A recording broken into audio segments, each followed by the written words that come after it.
Chers Congolais, que le Dieu Tout-Puissant vous bénisse. Je suis venu encore vers vous, c'est pour partager ces messages de la part de notre Seigneur et Jésus-Christ. J'étais en prière, ainsi m'a parlé l'Éternel. J'étais dans une grande vision. J'ai vu une porte s'ouvrir du côté de l'Orient. Et sur cette porte, j'ai écouté une voix qui chante ces cantiques qui dit Turuti sauti inabembeleza. Turuti sauti inabembeleza. Turuti sauti inabembeleza. Ainsi m'a parlé l'Éternel. Revenez à moi. C'est moi qui ai votre paix. Qui vous a trahi? Ce n'est pas moi, dit l'Éternel. Vous parlez de la bénédiction, mais c'est pendant que la malédiction vous arrive.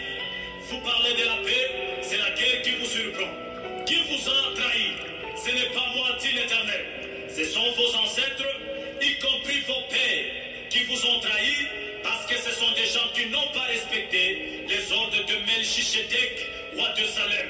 Que le Dieu Tout-Puissant vous bénisse. Lorsque j'écoutais cette voix, j'ai vu un ange très puissant venir vers moi. Lorsque cet ange arriva là où j'étais, cet ange me dit, si ton peuple continue à endurcir leur cœur, voilà ce qui arrivera dans le temps qui vient. Lorsque cet ange me parla comme ça, j'ai vu on a étalé les drapeaux de la RDC. Et puis on a posé les drapeaux du Zaïre. Alors j'ai écouté une voix qui dit, avance. J'ai vu un homme s'avançant, en train de marcher sur les drapeaux de la RDC vers les drapeaux du Zaïre. Lorsqu'il arriva là où il y avait les drapeaux du Zaïre, j'ai vu cet homme, il a touché les drapeaux du Zaïre. En touchant les drapeaux, j'ai regardé attentivement sur ses mains, j'ai vu le sang. Ainsi m'a parlé l'Éternel. Dans le temps qui vient, à la tête de la RDC, il y aura quelqu'un. Cet homme cherchera à faire le pacte avec le militaire, mais les chefs de militaires n'aimeront jamais cet acte, mais ils accepteront parce qu'il est leur chef. Ça sera dans le temps de la souffrance imposée. Dans ce temps-là, vous parlerez du Zaïre dans le Congo. Zaïre, c'est qui veut dire le chemin qui amène vers un marché. C'est là où vous êtes vendus au pouvoir de Ramahen.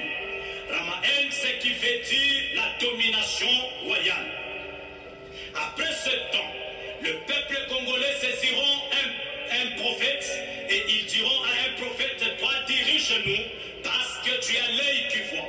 Ça sera dans le temps de la souffrance imposée.